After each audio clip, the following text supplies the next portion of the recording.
కొన్ని temple journeys plan చేసి వెళ్తాం. కొన్ని జర్నీస్ అయ్యప్ప స్వామి పిలిస్తే ఆటోమేటిక్ గా స్టార్ట్ అయిపోతాయి. ఆఫీస్ లో వర్క్ కంప్లీట్ చేసుకొని శబరిమల టెంపుల్ 5 డేస్ ఓపెన్ అయిందని తెలిసి ఇమీడియట్ గా దర్శనం కోసం వెళ్ళాలని డిసైడ్ అయిపోయాం. లాస్ట్ మినిట్ డెసిషన్ కాబట్టి ఫ్లైట్ టికెట్స్ నార్మల్ ప్రైస్ కన్నా ఆల్మోస్ట్ 4 టైమ్స్ ఎక్కువ ఉన్నాయి. అయినా కంపల్సరీ వెళ్ళాలని ఫిక్స్ అయిపోయాం. ఈ ట్రిప్ లో నేను మన ఆర్బీ ఇంటీరియర్ మేనేజర్ గోపి ఇద్దరం కలిసి జర్నీ స్టార్ట్ చేసాం. లగేజ్ ప్యాక్ చేసుకొని మన తార్ రాక్స్ లో ఓఆర్ఆర్ మీద ఎయిర్పోర్ట్ కి రీచ్ అయ్యాం. Late night airport vibes, check ins, security, waitings, ఇంకా ఫ్లైట్ 1 అవర్ లేట్ కూడా. ఫైనలీ బోర్డింగ్ స్టార్ట్ అయ్యాక ఫ్లైట్ విండో నుంచి హైదరాబాద్ నైట్ వ్యూ చూస్తే అసలు నెక్స్ట్ లెవెల్ ఫీలింగ్. 1.5 అవర్ తర్వాత కొచ్చి ఎయిర్పోర్ట్ ఇచ్చాం. అక్కడ నుంచి పంబ జర్నీ స్టార్ట్ చేసాం. బట్ హానెస్ట్లీ ఆ బస్ జర్నీ మా లైఫ్ లో మర్చిపోలేం. Worst bus condition, rash driving, 3 hours full struggle after struggle. Kochi to Kottayam to Chengannur, మళ్ళీ బస్సెస్ చేంజ్ చేసుకుంటూ ఫైనల్లీ టాక్సీ బుక్ చేసుకుని పంబకి జర్నీ కంటిన్యూ చేసాం. Early morning Kerala road, hills, fogs, rain atmosphere, full cinematic experience లాగా అనిపించింది. ఫైనలీ పంబకి రీచ్ అయ్యి Pamba river లో స్నానం చేసి స్వామియే శరణమయ్యప్ప అని జర్నీ స్టార్ట్ చేసాం. బేర్ ఫుట్ గా 5 kilometres up hill trekking. Easy అనుకున్నా కానీ ఎవ్రీ స్టెప్ ఒక challenge. Sweat,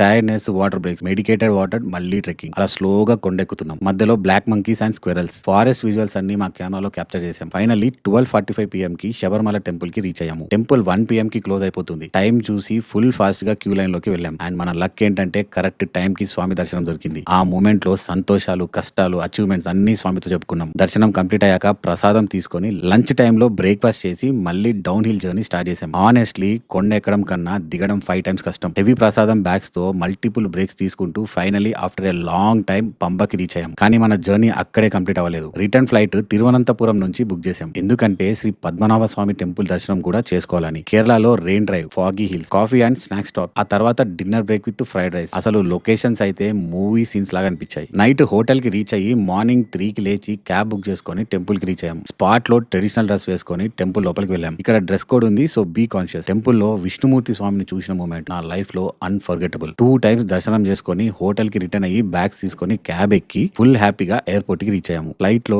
clouds and sky views enjoy చేస్తూ ఫైనలీ హైదరాబాద్ లో ల్యాండ్ అయ్యాము. బ్యాగ్స్ కలెక్ట్ చేసుకొని నీలోఫర్ లో టీ అండ్ మస్కాబన్ తో రిఫ్రెష్ అయ్యి మన తార్ రాక్స్ లో ఓఆర్ఆర్ మీద రిటర్న్. And finally home. కొన్ని ట్రిప్స్ టైట్నెస్ ఇస్తాయి, కానీ ఇలాంటి devotional journeys life long peace ని ఇస్తాయి. ఈ జర్నీలో మీకు మోస్ట్ ఇమోషనల్ మూమెంట్ ఏంటో కామెంట్ చేయండి. కష్టం ఉన్న జర్నీ, కానీ దర్శనం అయ్యాక అన్ని వర్త్ అనిపిస్తాయి. స్వామియే శరణమయ్యప్ప.